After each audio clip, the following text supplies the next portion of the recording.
आज मैं अपनी ज़िंदगी की सबसे रोमांचक रिपोर्ट करने जा रहा हूँ। आज मैं जा रहा हूँ कोयले की खदान के अंदर जो अंडरग्राउंड माइनिंग कैसे होती है।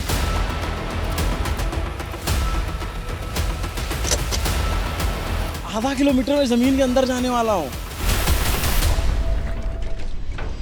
अब हम अंडरग्राउंड माइन के दूसरे सेक्शन में जा रहे हैं और यहाँ टेक्निक बदल चुकी है। वहाँ लिफ्ट से नीचे जाते हैं, यहाँ पर मोनो रेल टाइप का सेटअप बनाया गया है।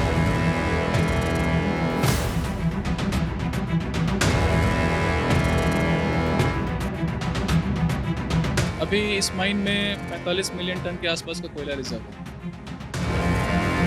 तो पता है, अगर ये लाइट बंद हो जाए तो मैं आपको दिखूंगा नहीं।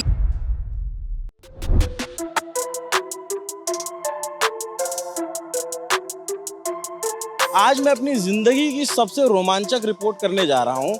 आज मैं जा रहा हूँ कोयले की खदान के अंदर जो अंडरग्राउंड माइनिंग कैसे होती है वो देखने न्यूज़ पिंच आपको लेके जा रहा है। और ये बहुत अद्भुत काम है और बहुत जोखिम भरा काम बताया जाता है इसको।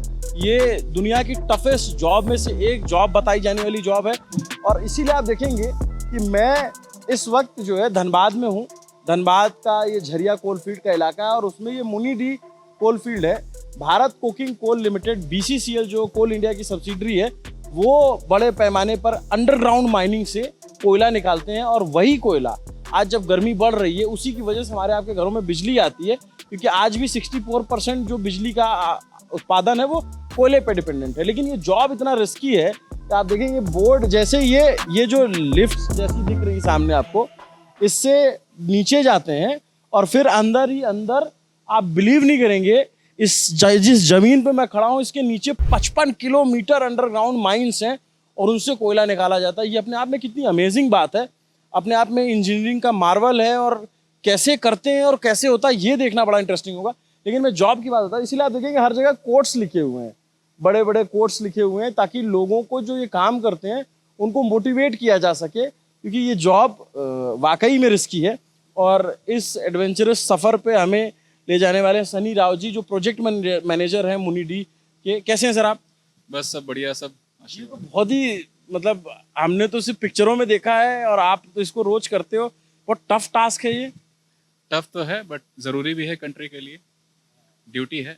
और देश ने एक जिम्मेदारी सौंपी है कि कोयला जो है ऊर्जा ही नहीं बट स्टील सेक्टर के लिए भी महत्वपूर्ण है।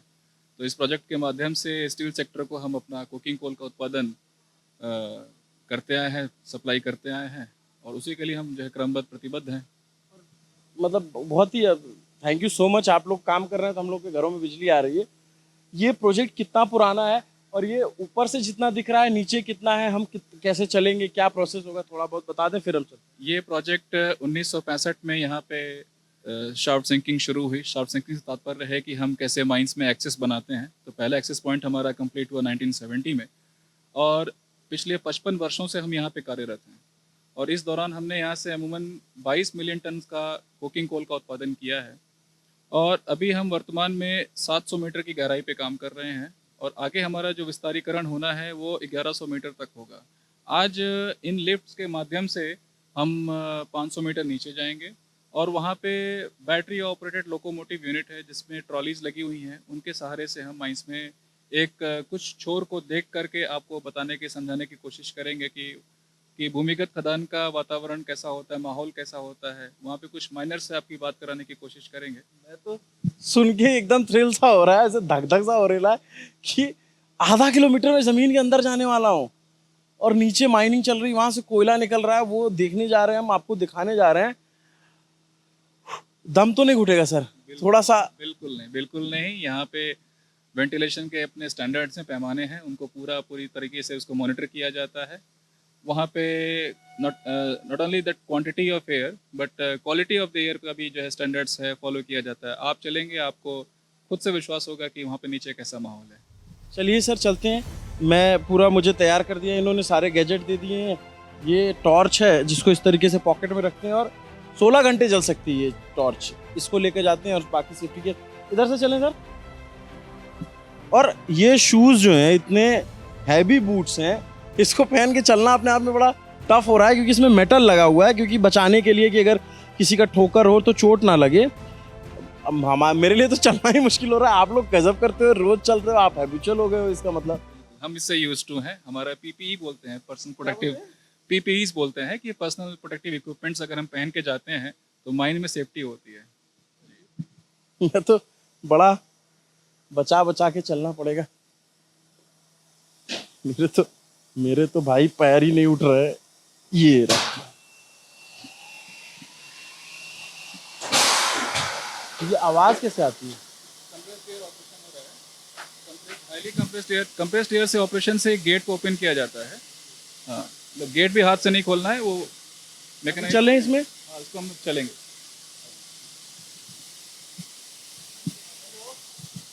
दोस्तों, बीसीसीएल यहाँ पे बड़ा कमाल का काम कर रहा है। और ये और एक भारत सरकार की कंपनी है जो अभी अर्ध सरकारी है, लेकिन बीसीसीएल के लोग जो यहाँ से माइनिंग करते हैं वो अपने आप में बहुत कमेंडेबल है। चलिए दिखाता हूँ थोड़ा। मैं ओवर स्मार्ट बनने की कोशिश नहीं करूँगा कि नहीं नहीं मुझे कुछ नहीं लगा। थोड़ा सा है धक धक सी की पहली बार ज़मीन के नीचे जा रहे हैं और इस तरीके से माइनिंग देखने। क्योंकि मेट्रो में हम जाते हैं तो हमें वो इंफ्रास्ट्रक्चर है, ये वो कुछ समझ में नहीं आता।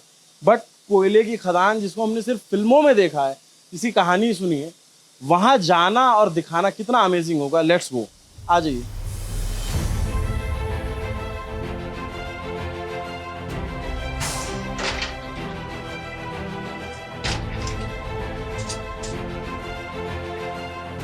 ये इसमें 4 फ्लोर्स हैं, हम एक फ्लोर में खड़े हैं। इसमें एक फ्लोर में 20 व्यक्ति एक साथ इसमें सवार होते हैं और 80 आदमी एक साथ इस माइंस में उतरते हैं नीचे काम के लिए। और ये एक लिफ्ट क्या होता है कि एक सिंक्रोनाइज्ड वे में काम करती है कि एक लिफ्ट नीचे जाती है तो साथ में एक लिफ्ट ऊपर आती है। ये एक स्पेशल वाइंडर है, इसे फ्रिक्शन वाइंडर बोलते हैं। हाँ, तो हाँ चल रहे हैं बिल्कुल स्लोली, जो है ग्रेजुअल स्पीड से इसमें आगे बढ़ता है और करीब 1.5 मीटर पर सेकंड की रफ्तार से लिफ्ट माइंस में नीचे जाती है। तो हवा बहुत तेज चल रही है। ये हवा नीचे जा रही है क्योंकि एक मेन मैकेनिकल वेंटिलेटर, एक लार्ज कैपेसिटी फैन है जो माइंस में एयर सप्लाई कर रहा है।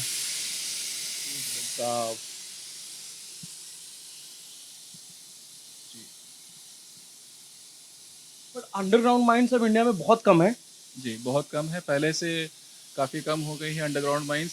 एक्चुअली इसमें हमारा फोकस है कि हम जो नज़दीक की जो प्रॉपर्टी थी, जो कोयले का जो ज़मीन के नज़दीक प्रॉपर्टी थी, उसको हमने पहले सरफेस माइन से एक्सट्रैक्शन कंप्लीट कर लिया। अब जैसे ही हमारा सरफेस माइंस की गहराई बढ़ती जाएगी तो वहाँ से हम अंडरग्राउंड माइनिंग को फिर से स्टार्ट करेंगे। वैसे ये लिफ्ट कब बनी होगी? ये लिफ्ट यहाँ पे 1971 में कमीशन हुई है। और अब तो अंडरग्राउंड माइनिंग बहुत कम होती है। हाँ, अंडरग्राउंड माइनिंग काफ़ी कम हो गई है पहले से। क्या हो रहा है कि जो छोटी छोटी माइंस थी जो आसपास, जिसमें कि रिजर्व्स कोयले का बहुत कम थे, तो ग्रेजुअली क्या है कि उनको हम लोगों ने जो है अपना लार्ज माइंस में कन्वर्ट करने का निर्णय लिया है। छोटी छोटी माइंस को जोड़ करके ग्रुप ऑफ माइंस को एक बड़ा स्केल में हम कन्वर्ट करेंगे और भी कंपनीज कर भी रही हैं उस हिसाब से। लेकिन हाँ, ये है कि अंडरग्राउंड माइनिंग ही देश का भविष्य है। हाँ, क्योंकि मैं ये सवाल पे आने वाला था कि बहुत से भूवैज्ञानिक ये कह रहे हैं कि अंडरग्राउंड माइनिंग ही ज़्यादा अच्छा है या उसका भविष्य है।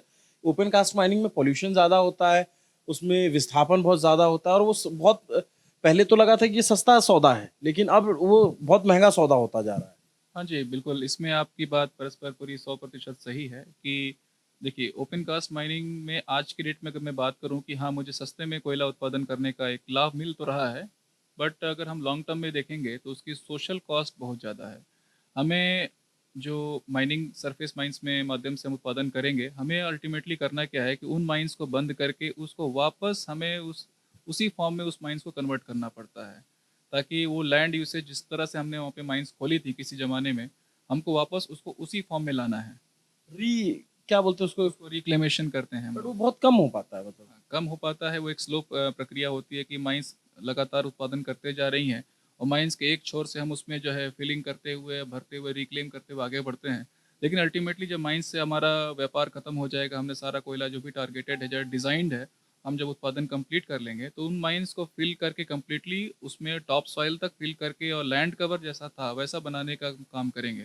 तो हम जब टोटल कॉस्ट को जब हम जोड़ेंगे तब ये लगेगा कि नहीं, ये तो उतना जो अंडरग्राउंड माइंस अगर हम करते तो शायद ज़्यादा सस्ता और पड़ता। उतने लोगों को आपने पूरा गांव बसाया दूसरी जगह, तो उसका खर्चा अलग से आएगा। हाँ, सभी को इसमें जैसे विस्थापन की एक बात करेंगे, उनके रोजगार की बात करेंगे, सब कुछ करेंगे। तो इसमें जहाँ तक बात है कि खर्च की, तो खर्च तो होगा, लेकिन एक चीज़ ये भी है कि जो कोयला अगर ज़मीन के बहुत नज़दीक है, उसको निकालने का एक मात्र विकल्प सरफेस माइंस ही है। तो आज हमको उसकी आवश्यकता थी, हमने सरफेस माइंस से काम कर ली, लेकिन हम जब गहराई में चले जाएंगे, तो सरफेस माइंस जो है सेफ नहीं अब आप मुझे पहले बताओ, ये माइन कितनी बड़ी है, कितनी गहरी है, क्या डेप्थ है इसकी, मतलब कि इसके अंदर क्या कितना बड़ा है, मतलब पूरा इलाका। ये माइन जो है 700 मीटर पे अभी हम कार्यरत हैं, और पूर्वत में इसमें जो भी काम चला है, इसमें 280 मीटर पे यहाँ पे माइनिंग शुरू हुई थी। 220 से 280 मीटर के गहराई पे यहाँ पे माइनिंग शुरू हुई थी, वर्ष में बात करूँ तो 71-72 से। और हम यहाँ पे काम करते करते हमने जो है अपना 700 मीटर तक का एक लेवल अचीव किया है। और जो विस्तारीकरण इस प्रोजेक्ट का होना है, उसके अंतर्गत हमें यहाँ पे 1100 मीटर की गहराई तक माइनिंग करनी है। और उसके ऊपर जब आप नीचे माइनिंग कर रहे होते हो, तो ऊपर घर, मकान, गाड़ी, रेलवे ट्रैक, हाईवे सब होते हैं।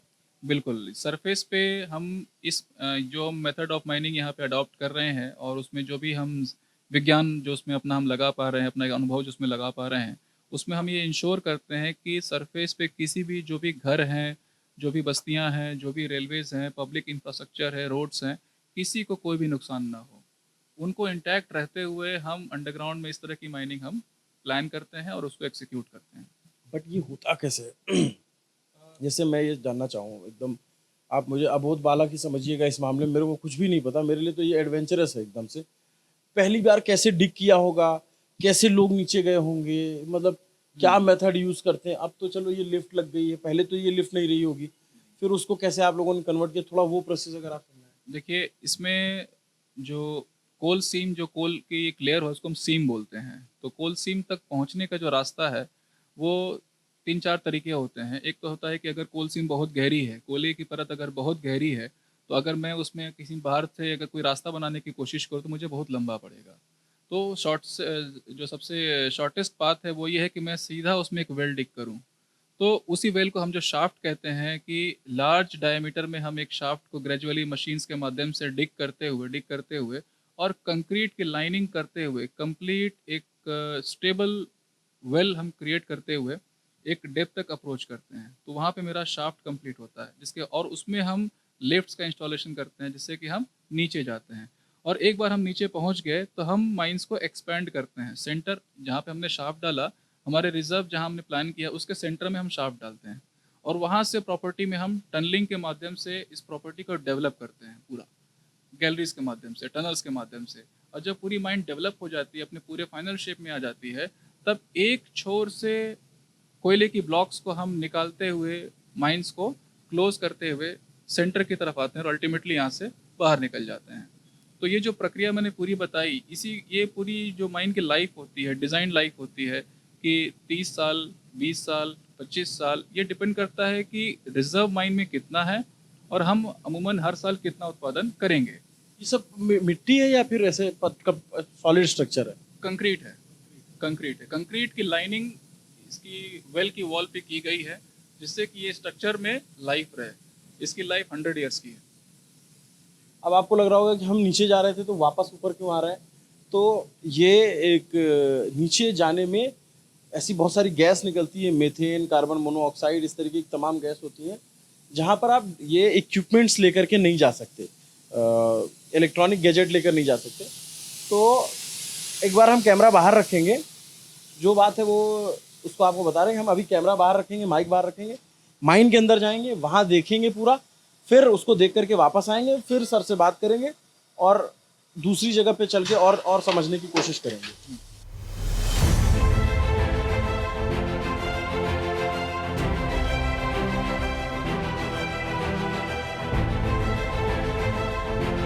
अभी अभी आप लोग की शिफ्ट का टाइम हुआ है? अभी 4 बजे से मेरा शिफ्ट चालू हुआ है।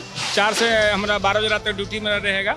अभी हम लोग अंडरग्राउंड जा रहे हैं। हमारे जो शिफ्ट मैनेजर है, उनसे हम काम लिए हैं, और मेरा डेवलपमेंट सेक्शन हम जाते हैं, वहाँ पर RH3 है, RH2 मशीन है, वहाँ पर हम जाके इंस्पेक्शन करेंगे और इंस्पेक्शन का में आपकी ज़रूरत पड़ेगा तो ड्रेसिंग काम करवाएंगे, सपोर्ट करवाएंगे। क्या नाम आपका? मेरा नाम RK शर्मा, माइनिंग सरदार। आपका? गौरव कुमार पांडे। पूछ आपकी बहुत जबरदस्त। जबरदस्त तो है सर। तो आप क्या करते हो? हम तो मुंशी हैं कॉन्ट्रैक्टर का। हाँ। और आप लोग ये क्या लेके जा रहे हो? रिपोर्टिंग है। इससे क्या होता है? रिपोर्ट होता है। रूफ सपोर्टिंग करने के लिए रिपोर्टिंग किया जाता मतलब जैसे जहाँ से कोयला डिग हो जाता है तो छत गिरे नहीं, उसमें ये रॉड डाल के आप नट बोल्ट लगा देते है। हाँ, नट बोल्ट लगा होता है, सपोर्टिंग इसी किया जाता है। हो। कितने घंटे काम करते हो आप? 8 घंटे। और अंदर तो फोन वोन कुछ नहीं जाता? नहीं, फोन नहीं जाता है। पूरा दिन दुनिया से कटे रहते हो। हाँ, सपोर्टिंग के लिए जो BCL का टेलीफोन है उसी से कारोबार होता है। डर नहीं लगता अंदर? ना, डर कोई बात नहीं। हाँ? ना, डर कोई बात नहीं। आप कब से कर रहे हो? 5-6 साल हो गया सर। कभी ऐसा डर लगता है अंदर? ऐसा तो नहीं, फर्स्ट में कुछ ऐसा लग रहा था तो उसका बाद तो फिर नहीं लग रहा, आदत पड़ गया ना, इसके कारण सबको ये नहीं लगता। तो आप लोग सब लोग निकालते हो, कोयला डिग करते हो? मशीन से किया जाता है, हम लोग बेलचा हाथ से नहीं होता ना? से नहीं होता है। मशीन से ये सुरक्षित है ये खदान? हाँ, बहुत सुरक्षित खदान है। आप लोग रहने वाले भी हैं क्यों? हाँ, हम लोग यहाँ ही रहते हैं। आप कब से काम कर रहे हो? मुझे 5 साल हो गया सर। जी तो अंदर जैसे पानी वानी सब ये सब इंतजाम रहता है? हाँ, सब कुछ ठीक ठाक रहता है सर। सेफ्टी से काम होता है और डर की तो कोई बात ही नहीं है। बहुत सेफ्टी है वहाँ पे। सारे इक्विपमेंट्स आप लोग जो है ये क्या क्या ले जाना पड़ता है? एक ये टॉर्च ले जाते हो, एक ये क्या? हाँ, ये कैप लैंप है, ये मेरा मिथोनोमीटर है, वो हम लोग CH4 को इसे हम जांच करते हैं और एक सेफ्टी लैंप भेज दिए अपने कर्मचारी के साथ में। ये मेरा डिटेक्टर है, CO डिटेक्टर है और वहाँ पर हम सुरक्षित से काम करते हैं। पहले गैस जांच करते हैं, ड्रेसिंग सपोर्ट करवाते हैं, फिर मशीन का है जो टेम्परेचर देखते हैं, उसका वाटर प्रेशर है या कि नहीं, उसमें कैनोपी नहीं है, ट्रैक चैन मेरा ठीक होना चाहिए, आगे कोई कटर जो पिक है पिक मेरा ठीक होना चाहिए, आगे से सभी आदमियों को हटवा लेंगे हम। उसके बाद हम कटिंग चालू करवाते हैं, फिर मेरा बेल्ट को देखते हैं, बेल्ट मेरा सब ठीक ठाक होना चाहिए। बहुत ही अद्भुत काम हो रहा है यहाँ पे और देश की जो एनर्जी का बड़ा हिस्सा है वो इन्हीं खदानों से आ रहा है। और जब अब मैं इनका काम देख रहा हूँ जीवन में पहली बार आगे जा करके, तो ये समझ में आता है कि जय जवान जय विज्ञान के साथ साथ जय खदान का भी नारा होना चाहिए। क्योंकि अगर ये खदानें नहीं होंगी तो हमारे आपके घर में बिजली नहीं होगी, हमारे आसपास जो स्टील बन रहा है या जो चीज़ें लग रही हैं वो स्टील नहीं होगा। आप लोग का नारा क्या है? जय जवान जय किसान जय विज्ञान, साथ में जय खदान भी होना चाहिए। सिर्फ हाँ, जय खदाना से बोलेंगे सर। आप लोग के बिना तो हम लोग के घर में लाइट ही नहीं आएगी। बिल्कुल बिल्कुल, हम लोग पावर एनर्जी देने काम करते, जब कहीं भी किसी एक लाइट जलता है तो मेरा यहाँ का कुलरी का देन है, हम लोग का देन से किसी घर में एक लाइट जलता है सर। कमाल का काम है आप लोगों को, आप लोग को सैल्यूट है। 8-8 घंटे आप लोग काम करते हो। बाकी आप लोग को सारी सुविधा देती है BCCL? हाँ, सारी सुविधा देती है। सैलरी वगैरह अच्छी है? हाँ, सब ठीक है। टाइम से आ जाती है? हाँ, टाइम से आ जाती है। चलिए, आप लोग की ड्यूटी का समय हो गया, हम थोड़ा आगे जाते हैं। तो ये बात सही है कि जय जवान जय किसान जय विज्ञान जय खदान भी होना चाहिए। अगर विज्ञान में तो सब आ जाता है, लेकिन क्योंकि ये खदानें नहीं होंगी तो हमारे आपके घर में बिजली नहीं आएगा। स्टील का प्लांट जो जितना भी देश में स्टील बन रहा है वो यहीं का जो कोयलरी है धनबाद की, यहाँ कोकिंग कोल मिलता है, इसी से बनता है। थोड़ा इसके बारे में और जानते हैं। चलिए, हम इसके अंदर गए लगभग आधा किलोमीटर, फिर वहाँ से 200 मीटर और 700 मीटर तक हम लोग गए अंदर। इस तरीके की ट्रॉलियाँ चलती हैं, इस तरीके से पटरियाँ बिछी हुई, अंदर एक पूरा अलग ही दुनिया बसी हुई है। उस दुनिया के बारे में अब मैंने जो देखा है वो उसके बारे में मैं बात करूँगा, जानूंगा सनी सर से। लेकिन ये मेरे को कह रहे हैं कि एक और जगह ले चलेंगे जहाँ पे कैमरा जा सकता है, तो आपको विजुअली और अच्छे से समझ में आएगा। चलें सर उधर।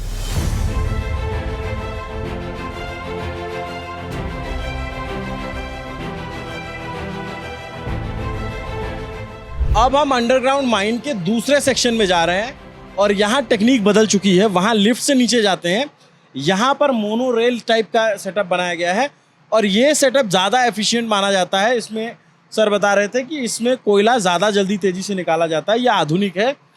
ये हम अभी कितना अंदर चलने वाले हैं? यहाँ से हम जो है 2 किलोमीटर की यात्रा करके हम अपना 15 सिम को अप्रोच करेंगे और टोटल गहराई जहाँ पे माइंस की मैक्सिमम है 700 मीटर की, वो इसी सिम में हम वहाँ पे कार्यरत हैं। प्रोडक्शन प्रोसेस यहाँ पे उससे बेहतर कॉन्टीन्यूस रहता है, कोल एवेक्यूएशन कॉन्टीन्यूस है और जैसा कि देख रहे हैं कि मोनोरेल के माध्यम से मैन एंड मटेरियल ट्रांसपोर्ट की जो चैलेंज होता है अंडरग्राउंड माइनिंग का, उसको हम एड्रेस करने का कोशिश कर रहे हैं। और अभी आप बहुत सारे इक्विपमेंट बीसीसीएल में मंगा रखे हैं, वो सब हाईटेक चाइना इक्विपमेंट। जी हाँ, इस 15 सिम का जो हमारा प्रोजेक्ट है उसमें हम लोग long wall method of mining से जो मास प्रोडक्शन सिस्टम हम इम्प्लीमेंट करने जा रहे हैं वो इक्विपमेंट्स हमारे अराइव हो गए हैं, आ चुके हैं, और उसको हमको अगले 2 महीनों में लेकर के जाके माइंस में कमीशन करना है, जो कि अपने आप में एक बड़ा एक चैलेंजिंग टास्क है। उसको हम लोगों ने अभी देखा भी। चलिए फिर हम अंदर चलते हैं, क्योंकि अंदर से दिखाने पे ज़्यादा क्लियर और स्पेशल समझ में आएगा। आज आप देखने जा रहे हैं कि माइनिंग कैसे होती है, सोना कोयला कैसे निकाला जाता है, जो काला सोना होता है वो कैसे निकाला जाता है, और सबसे बड़ी बात ये क्या टेक्निक यूज़ हो रही है। और ये बहुत ही प्रीमियम कंटेंट है, आप ऐसे समझिए, क्योंकि इसके लिए बहुत सारी परमिशन लगी, बहुत सारा मतलब हमने कहा कि हमें देखना है, तब जा कर के हमें ये इजाज़त मिली है। तो चलिए देख कर आते हैं। ये बहुत मतलब लाइफ टाइम एक्सपीरियंस है। ये इसी अंडरग्राउंड माइन से निकल कर आया है। एक बेल्ट से हम लोग जाते हैं, इस तरह का एक रूट है, और दूसरे से ये सारा प्रोडक्शन मटेरियल निकलता है। ठीक बात है सर? बिल्कुल ठीक है। एक रास्ता जो है डेडिकेटेड है मेन एंड मटेरियल ट्रांसपोर्ट के लिए, और सेकंड आउटलेट डेडिकेटेड है कोल प्रोडक्शन के लिए, जिसमें कि ट्रंक बेल्ट कन्वेयर। जितनी बिल्डिंग बनी हुई है घर भर, इन सब के नीचे माइंस है। जी हाँ जी, ये सब सारे हमारे एसोसिएटेड इंफ्रास्ट्रक्चर है, जिसके नीचे की कोल सीम्स हैं, जिसके नीचे माइनिंग होनी है। इंटरेस्टिंग है। और अब हम प्रवेश कर चुके हैं आपके माइनिंग। हाँ जी, ये एंट्रेंस है।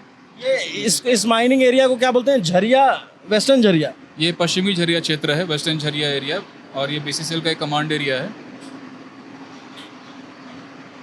ओ भाई, उधर दिखाओ जरा, कितना ज़्यादा डीप डेक है। और अब हम अंडरग्राउंड माइन के अंदर जा रहे हैं। कोयला जहाँ से निकलता है, ये अपने आप में कितना रोमांचक है, इसको जानना समझना कि आखिर हमारे घर में जो बिजली आ रही है उसके लिए जो कोयला होता है वो कैसे निकाला जाता है। ओपन कास्ट माइन बहुत सारे लोगों ने देखी होगी, या अंडरग्राउंड माइनिंग जो है इसको कम लोगों ने देखा होगा, क्योंकि परमिशन नहीं मिलती अंदर जाने की। हमें बड़ी मुश्किल से परमिशन मिली है बीसीसीएल के थ्रू। ये अब देखिए, जितना अब हम अंदर जाते जा रहे हैं, ये 2 किलोमीटर अंदर तक है। आप इमेजिन कीजिए कि कितना बड़ा इंफ्रास्ट्रक्चर बना रखा है, कि 2 किलोमीटर अंदर सब डिग कर रखा है। कैसे करते हैं? 2 किलोमीटर अंदर जाने के बाद से यहाँ पे डेवलपमेंट की मशीन्स लगी हुई हैं, जहाँ से कोल एक्सट्रैक्शन बिल्कुल मैकेनाइज्ड मेथड से किया जा रहा है, और इसी में ही हम लोगों का लॉन्ग वॉल पैकेज को कमीशन भी होना है। तो अमूमन अब अगले 2 महीने के अंदर में यहाँ से भी हम लोग जो है। बट इसको कैसे बनाया ये सुरंग? ये सुरंग जो है बिल्कुल रोडेडर मशीन्स आती हैं, जो मैकेनाइज्ड मशीन्स, मैकेनाइज्ड मेथड है, जिसमें इसकी स्टोन्स को कट किया जाता है, और कट होने के बाद से बेल्ट से इवैक्यूएशन करते हुए इसको हम लोग। अगर मैं सुधांशु से कहूँगा, सुधांशु एक बार लाइट बंद करना। अगर ये लाइट बंद कर देंगे तो आप देखना अभी हम जिस जगह पे हैं वो कैसी जगह है, मतलब आप कितना अंदर हैं हम लोग, आपको कुछ नहीं दिखेगा। बीच बीच में लाइट जलती है, और उसके लिए ये टॉर्च मिलती है अंदर देखने के लिए। बहुत ही इंटरेस्टिंग है। अंदर चल रहे हैं हम अभी। और जी, सभी का जो है आना जाना जो है इसी मोनोरेल के माध्यम से ही होता है, और जो भी माइंस में लगने वाला मटेरियल है वो भी इसी से ट्रांसपोर्ट किया जाता है। कुछ भी हाथ से सामान नहीं जाएगा।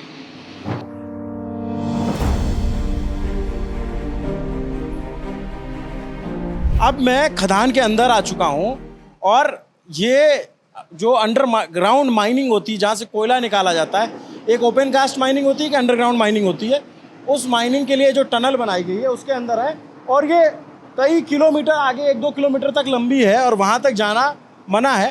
अब देखिए यहाँ क्या होता है, ज़्यादा इक्विपमेंट हम नहीं ला सकते हैं, बहुत सेफ्टी नॉर्म्स होते हैं, बट थोड़ा अंदर तक हम आए ताकि आपको समझा सकें। सर है हमारे साथ, सनी सर। मेथेन तो नहीं है यहाँ पे? जी नहीं, यहाँ मेथेन 0% है। मेथेन हमारा यहाँ पे कुछ भी पाया नहीं जा रहा है। इनटेक में जो एयर आती है, जो एयर ट्रैवल कर रही है माइंस में, उससे ये मेथेन डाइल्यूट हो जाती है।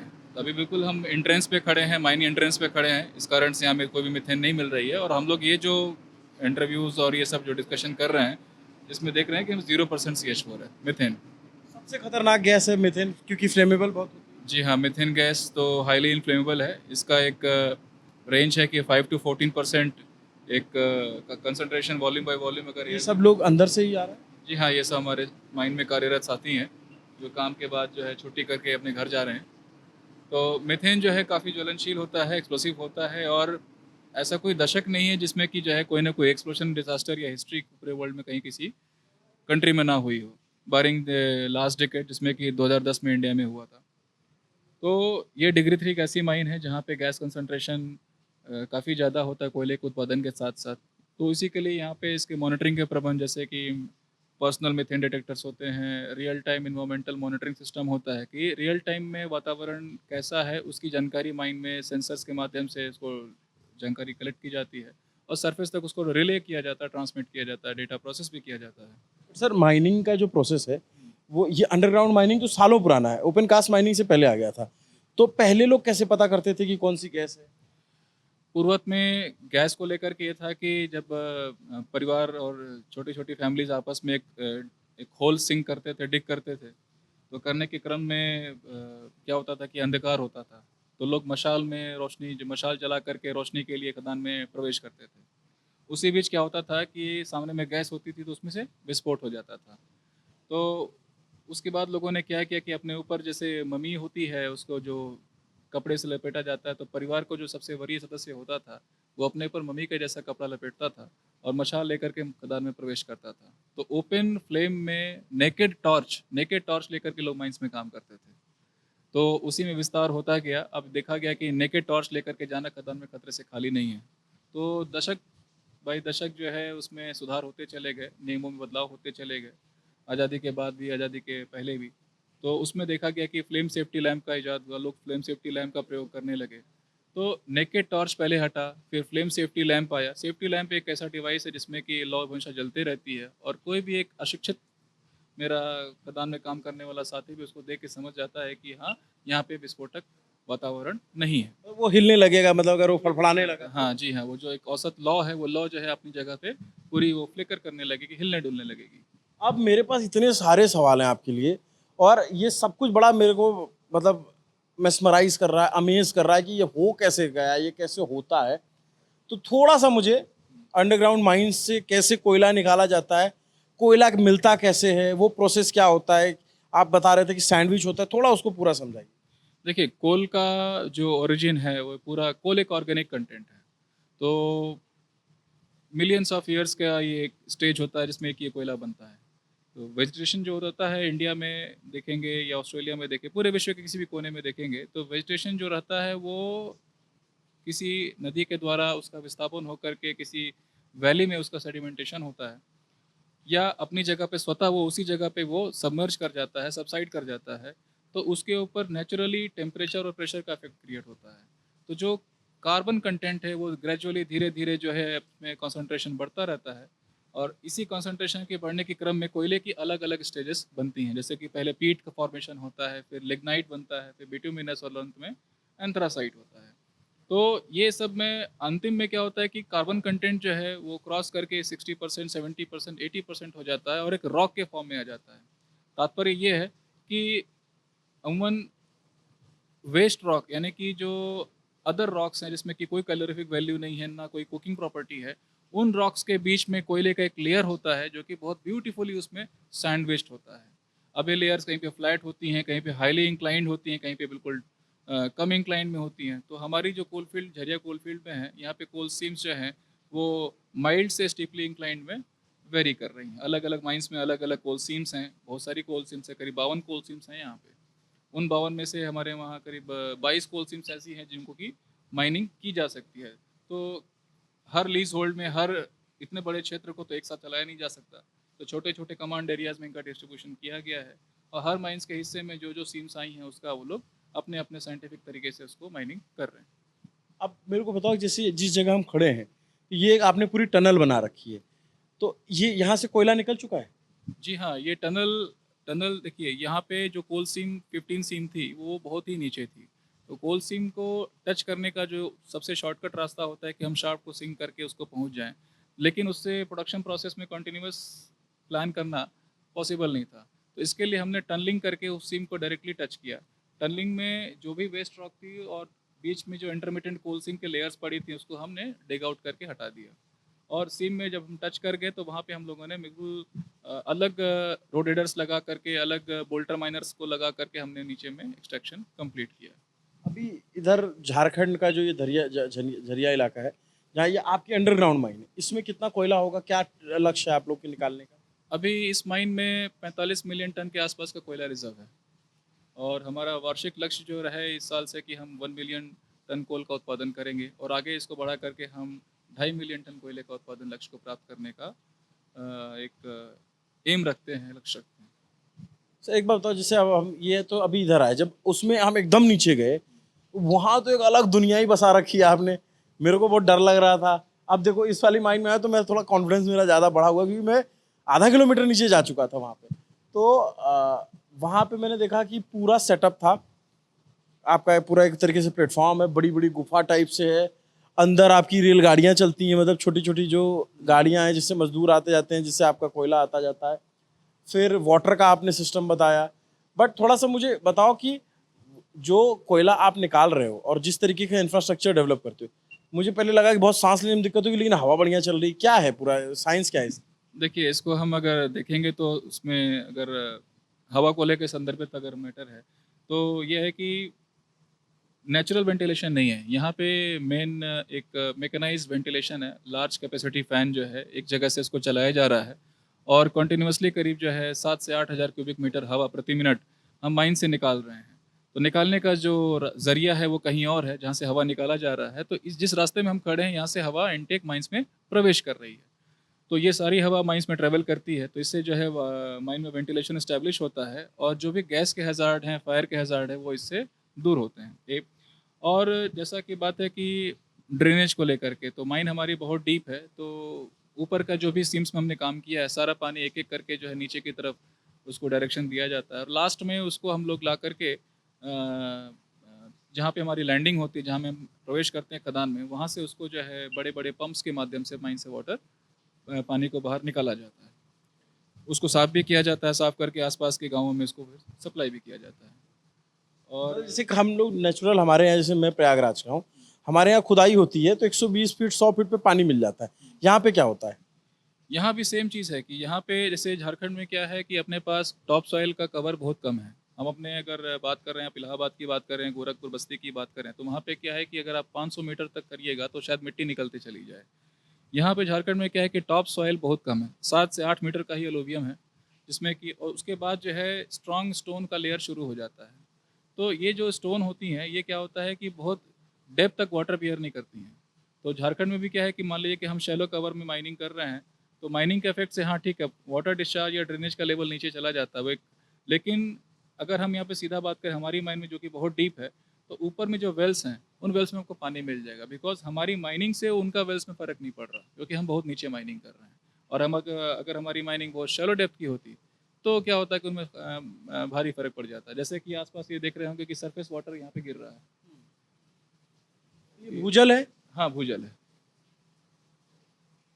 तो यही होता है कि डीप माइनिंग के चलते जो है सरफेस पर उतना इफेक्ट नहीं आता है, तो वाटर जो रहता है वो नेचुरली पर्कुलेशन। और ये छत कैसे रुकी? जैसे मैं देखा हूँ अभी इसके ऊपर आपका ऑफिस बना हुआ है, इसके ऊपर इंफ्रास्ट्रक्चर है बड़ा बड़ा, मतलब लोगों का घर भी है, लोगों को पता भी नहीं है उनके नीचे माइन होगी, बहुत सारे लोगों को तो नहीं पता होगा।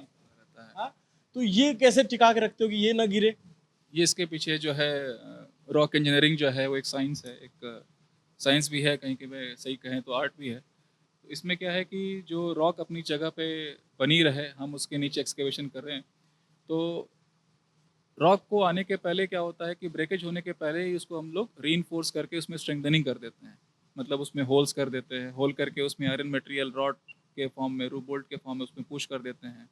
वायर मेश और डब्ल्यू प्लेट्स एक आयरन मटेरियल होता है, उसके साथ उसको टाइटली उसको स्किन टू स्किन उसको बांध दिया जाता है। तो ये टाई-अप मेथड से क्या होता है कि रॉक अपना प्लेस छोड़ता नहीं है, तो इसकी लॉन्गेविटी भी बढ़ती है। पहले क्या होता था कि माइंस में टिम्बर का प्रयोग होता था कि जब ऊपर से रॉक लगता था कि केविन करेगा तो नीचे से टिम्बर लगा के उसको रोक दिया जाता था। शटरिंग जो करते थे घरों में जो लिंटर्स लगते हैं, अब क्या है कि हम टिम्बर्स का यूज़ नहीं करते हैं, हम केवल एक्टिव सपोर्ट्स यानी कि वायर मेश और रूफ बोल्ट्स के माध्यम से रॉक को हम इंटीग्रेट कर देते हैं। जैसे ये ऊपर है, इसमें आपने अंदर एक छड़ डाल रखी है और उसको फंसा दिया है। जी, उसको और आपने अपने मोनो रेल का स्ट्रक्चर भी उसी के तरीके के स्ट्रक्चर से बना करके लटका रखा है। बट सर ये इतना मतलब हमें तो चमत्कार जैसा लगता है। ये माइनिंग अंडरग्राउंड ये वाला बहुत पुराना माइन है ये। जी नहीं, ये सेटअप जो हम लोग यहाँ पे खड़े हैं ये काफ़ी नया है। ये हम लोग इसमें यहाँ पे 2015-16 से यहाँ पे कार्यरत हैं।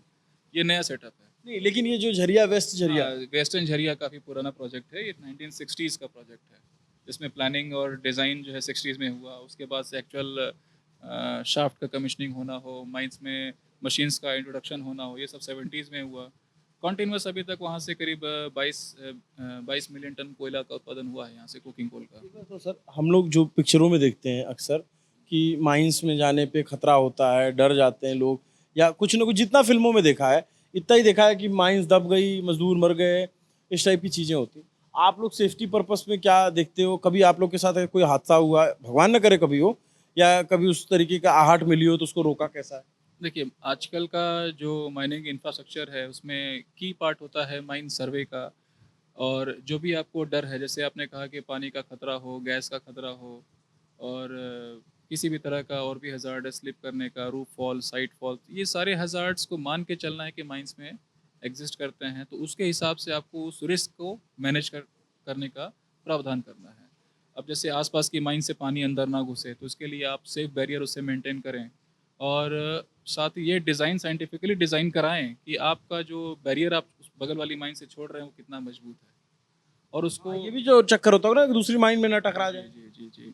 तो वो सर्वे के माध्यम से आपकी माइंड सही डायरेक्शन में जा रही हो, साइंटिफिकली आपके पिलर्स डिज़ाइन किए जा रहे हो, साइंटिफिकली आप जो डिज़ाइन है उसको आप एडहेयर कर रहे हो, तो ये सारे सेफ्टी नॉर्म्स फॉलो करने पड़ते हैं। प्लस ये भी है कि जब भी कुछ माइंड में ऐसी परेशानी लगे तो चर्चा, यानी कि सबसे ग्रास रूट लेवल से डेटा कलेक्ट करना कि वर्कर्स क्या सोचते हैं माइंस के बारे में। तो डिफरेंट तरह की कमिटीज़ होती हैं, सेफ्टी कमिटीज़ होती हैं, तो उनका काम होता है कि माइन के कोने कोने में जा कर के वर्कर्स के बीच में जाकर प्रस्ताव रखना, चर्चा करना और वहाँ से जानकारी प्राप्त करना कि कहीं कुछ ऐसा तो नहीं विषय है जो कि हम लोग उसको देख नहीं पा रहे हैं, सोच नहीं पा रहे हैं, समझ नहीं पा रहे हैं। तो व्यापक अनुभव सभी के पास में है, लेकिन कई बार चीज़ें ओवरलुक हो जाती हैं। तो उसको डिस्कशंस के माध्यम से अलग अलग प्लेटफॉर्म्स पे हम लोग उसको चर्चा करते हैं, डिस्कस करते हैं, प्लान करते हैं। जैसे अभी हमने सुना चाइना में भी एक हादसा हुआ वहाँ पे। जी हाँ, चाइना में एक गैस चाइना तो बहुत माइनिंग में बहुत आगे हमसे। काफ़ी एडवांस्ड हैं, लेकिन एडवांस होने के साथ साथ ये क्या हो रहा है कि कई बार प्रोडक्शन के जो प्रोसेस है उस प्रोसेस में कहीं ना कहीं कभी कभी चूक हो जाती है। जैसे कि गैस वहाँ पे बताया जा रहा था कि उस माइंस में गैस काफ़ी थी और कुछ दिन पहले ही वहाँ पे पॉइजनस कार्बन मोनोऑक्साइड गैस भी मिल रही थी। तो ये माना जा रहा है कि गैस डिज़ास्टर जो हुआ है वो उसके साथ ही एक कोल डस्ट का भी साथ में उसमें एक्सप्लोशन हुआ है। करीब 80 से ज़्यादा लोग हताहत हैं। तो ये सब सीख देती हैं कि माइंस कितनी भी पुरानी हो, कितनी भी बड़ी हो, लोग कितने भी अनुभवी हों, आपको ज़मीनी स्तर पे जो है जागरूक रहने की आवश्यकता है। और आपके जो सुरक्षा के जो मानक हैं उसका कड़े से कड़े तरीके से अनुपालन हेतु आपको व्यापक कदम हमेशा उठाते रहना है। एक चीज़ जो इधर दिखाएंगे सुधांशु, जैसे इन्होंने देखिए जाल बना करके फंसा रखा है। सबसे बड़ी बात जो सर ने मतलब बताई सन्नी जी ने, वो ये कि कोयला जो है ऐसा नहीं होता कि एक जगह रखा हुआ है, वो सैंडविच की तरह होता है। जैसे एक ब्रेड है, उसके नीचे दूसरा ब्रेड है और बीच में मटेरियल होता है। जैसे ऊपर एक पत्थर है, नीचे एक पत्थर, और ये बीच का पोर्शन हो सकता है यहाँ पे कोयला हो। तो इसको ये लोग अब मशीन से निकालते हैं। अब हाथों का इस्तेमाल नहीं होता है आज की टेक्निक में। और उसमें डिगिंग कैसे करते हैं, आपको सोच रहे होंगे कि यार कौन खोदता होगा इतना, कौन फावड़ा चलाता होगा, तो वो भी बता दीजिए कि कैसे डिग करते हो और वो क्रश कैसे करते हो कोयले को। देखिए, कोल जो हमारा माइंस में है, यहाँ पे कोल को कट किया जाता है। कोल कट करने के लिए जैसे अगर हम बात करें जब माइन डेवलपमेंट की स्टेज में है, तो रोडेडर्स यहाँ पे हैं इस माइंस में इंस्टॉल्ड, जो कि कोल को कट करते हैं। कट करने के साथ ही उसमें लोडिंग के लिए गैदरिंग आर्म होता है और प्लस उसमें स्टार व्हील कन्वेयर्स होती हैं, ब्रिज कन्वेयर्स होती हैं। तो मैकेनाइज्ड फॉर्म में जो है वहाँ पे कोल फेस पे कट होना, मैकेनाइज्ड फॉर्म में कोल का बॉडी कन्वेयर से लेकर के ब्रिज से बेल्ट से इवैक्यूएशन हो जाना, ये होता है डेवलपमेंट के लिए। और साथ ही जो मास प्रोडक्शन हमको करना है, जब माइन डेवलप हो जाती है, जब उसमें लार्ज पिलर्स बन जाते हैं, तो उसको लॉन्ग वॉल मेथड से हम लोग उसको एक्सट्रैक्शन करते हैं, जिसके इक्विपमेंट्स हमने सरफेस पे भी बाहर देखा था। और ये पाइप वगैरह क्यों लगा रखी है और कितनी बड़ी पाइप है ये? माइन में जो एसोसिएटेड आपको रिक्वायरमेंट्स होती है कि माइंस में से जो पानी बन रहा है उस पानी को जो है बराबर बाहर सरफेस तक डिस्चार्ज करना, साथ ही ड्रिंकिंग वाटर आपको सप्लाई करना पड़ता है वर्कर्स के लिए, क्लीन वाटर देना है, मशीन्स को क्लीन वाटर देना होता है, स्प्रेइंग के लिए भी, कोल डस्ट का सेपरेशन के लिए भी देना है। साथ ही कई बार ये भी होता है कि एडिशनली कई बार माइंस में रिस्क होता है कहीं पे फायर का, तो आपको नाइट्रोजन गैस की सप्लाई का भी पाइप का अरेंजमेंट करना पड़ता है। और साथ ही चूँकि मैकेनाइज्ड माइंस है तो पावर की आवश्यकता आपको पड़ेगी, तो इसमें केबल्स का नेटवर्क होता है अलग अलग साइजेस की, अलग अलग रेंजेस की। तो ये सारे एसोसिएटेड रिक्वायरमेंट्स है, लाइफ लाइन्स हैं माइन की, जो आप आसपास अलग अलग जगह पे देख रहे हैं। आप में बहुत ही अमेजिंग एक्सपीरियंस है यहाँ आना, इस पूरे प्रोसेस को जानना, समझना। और इस रास्ते हम आते हैं और दूसरे रास्ते कोयला निकलता है, वो वीडियो भी हम लगा देंगे। लेकिन वाकई में बहुत ही अद्भुत एक्सपीरियंस है, बहुत ही अमेजिंग है। और देख के लगता है यार ये हुआ कैसे है कि ये ऊपर है, उसके ऊपर घर बने हुए हैं, हम अंडरग्राउंड खड़े हैं और इसके 2 किलोमीटर अंदर जो है कोयला निकाला जा रहा है, फिर वो मशीनों से लद करके आता है। ये BCCL है जो ये काम यहाँ पे कर रही है, जो कोयले की बड़ी कोल इंडिया की बड़ी सब्सिडरी है। और धनबाद इलाके का तो ज़्यादातर कोयला BCCL ही निकालती है। आज के टाइम पे बहुत सारी ओपन कास्ट माइंस है। ओपन कास्ट माइंस में हमेशा ये शिकायत आती है कि विस्थापन करना होता है, बहुत सारे पेड़ कटते हैं, पॉल्यूशन होता है क्योंकि उसमें ब्लास्टिंग करते हैं। सर एक बार बताओ, आप लोग ब्लास्टिंग करते हो? जी नहीं, इस माइंस में ब्लास्टिंग का कोई व्यापार नहीं है। और जो भी कोल है पूरा 100% यहाँ पे कोल को कट किया जाता है। और कोल का एक्सट्रैक्शन कम्प्लीटली जो है, हालांकि कई बार क्या होता है कि कोयला देखिए क्या है कि नेचुरल फॉर्मेशन है, इस नेचुरल फॉर्मेशन में कई बार इग्नियस इंट्रूजन हो जाता है कि जो अर्थ क्रस्ट से हार्ड रॉक आया और डाई के फॉर्म में उसमें आ गया। तो अगर वो कभी कभी अगर उस डाई का इंट्रूजन हुआ, अगर कट नहीं कर पाए, तो rarest of the rare cases में वहाँ पे ड्रिल करके उसको ब्लास्ट करना पड़ता है। बट नॉर्मली प्रैक्टिस यही है कि coal has to be cut, it is not to be blasted. एक बात और बता दो, बहुत मज़ेदार सवाल है, आप हंसोगे पक्का। कोयले की खदान में हीरा भी मिलता है क्या? फिल्मों में तो दिखाते हैं। नहीं नहीं नहीं, अभी ऐसा नहीं है। डायमंड का फॉर्मेशन इंटायरली डिफरेंट है, वेर एज कोल जो है एक सेडिमेंट्री फॉर्मेशन है, तो इसमें ऐसा ही है। डायमंड का फॉर्मेशन ही अलग होता है।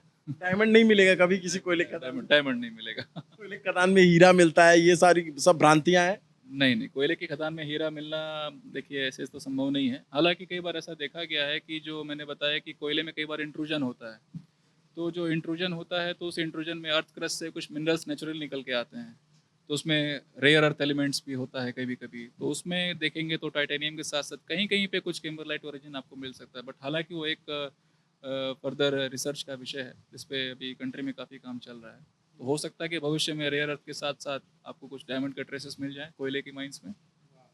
और हमारे यहाँ पे मतलब गोल्ड की माइंस उतनी ज़्यादा नहीं, जितना कुछ जिस उत्पादन में जिस हिसाब से कोयला है उस हिसाब से तो गोल्ड नहीं, क्यों नहीं है ऐसा? गोल्ड का फॉर्मेशन जो है दक्षिण भारत में कोलार गोल्ड फील्ड और हट्टी के फॉर्म में है, हट्टी के पास है, हट्टी गोल्ड माइंस के पास है। लेकिन इसका ना होना एक क्या होता है कि हम लोग को फर्दर और प्रोस्पेक्टिंग की और एक्सप्लोरेशन की आवश्यकता है, और मे भी शायद हमारे रिजर्व्स और इसमें इंक्रीज करें।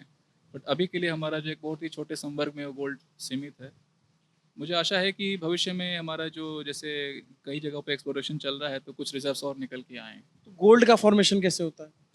गोल्ड देखिए, गोल्ड का फॉर्मेशन, गोल्ड की जो जैसे वो एक मेटालिक फॉर्मेशन है, तो उसमें एक होस्ट रॉक होता है, कंट्री रॉक होता है।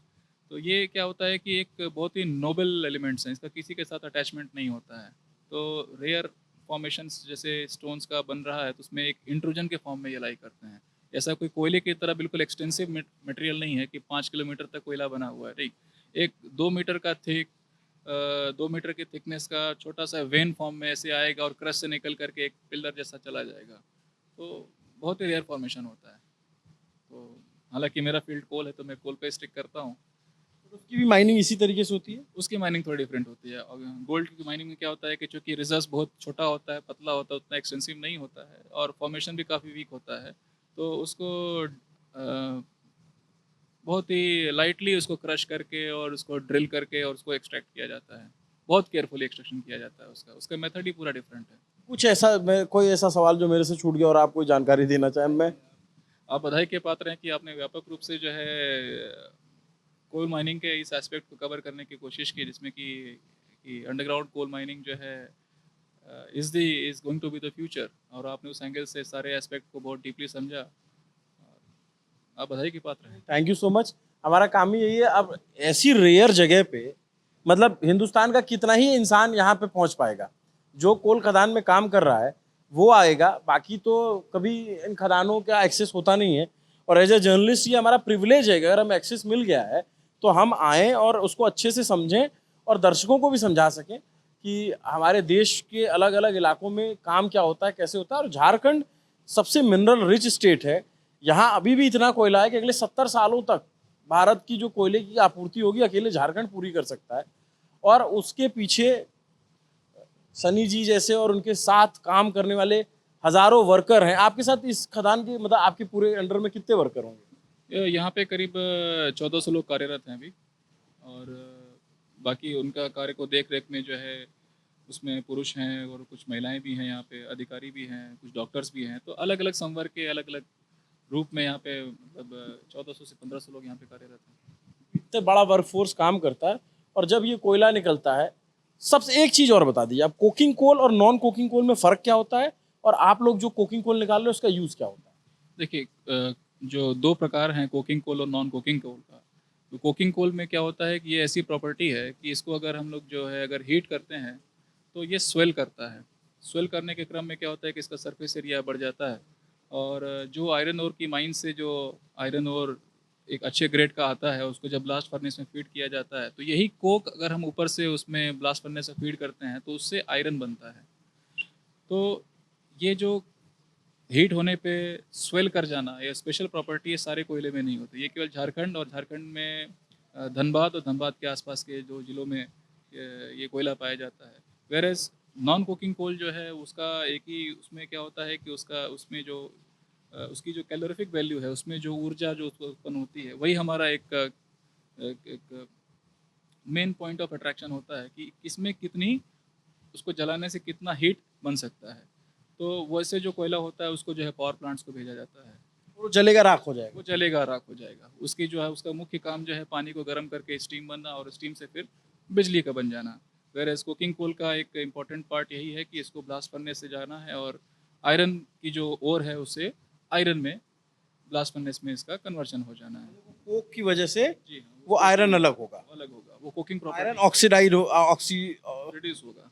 फिर वो ऑक्सीडाइड जो होता है वो अलग हो जाएगा। वही बोलते हैं ना? जी हाँ, वही बोलते हैं। 9वीं 10वीं में पढ़ा था, अब उतना साइंस याद रह नहीं गया है, बट थोड़ा थोड़ा समझ में आ जाता है, आप लोग बताते हो। तो थैंक यू सो मच आपको, आपकी पूरी टीम को, BCCL की टीम जिसने हमें यहाँ पे आने का मौका दिया और जानने समझने का मौका दिया। तो आप जानते हैं कि न्यूज़ पिन जब भी किसी इलाके में जाता है तो वहाँ के लोगों की परिस्थितियों को तो बताता ही है, लेकिन जो अलग चीज़ें हैं जो बिल्कुल हम आप नहीं जानते उन चीज़ों को भी सामने लाने की कोशिश करता है। तो ये मेरे लिए बहुत ही अलग सा अनुभव था।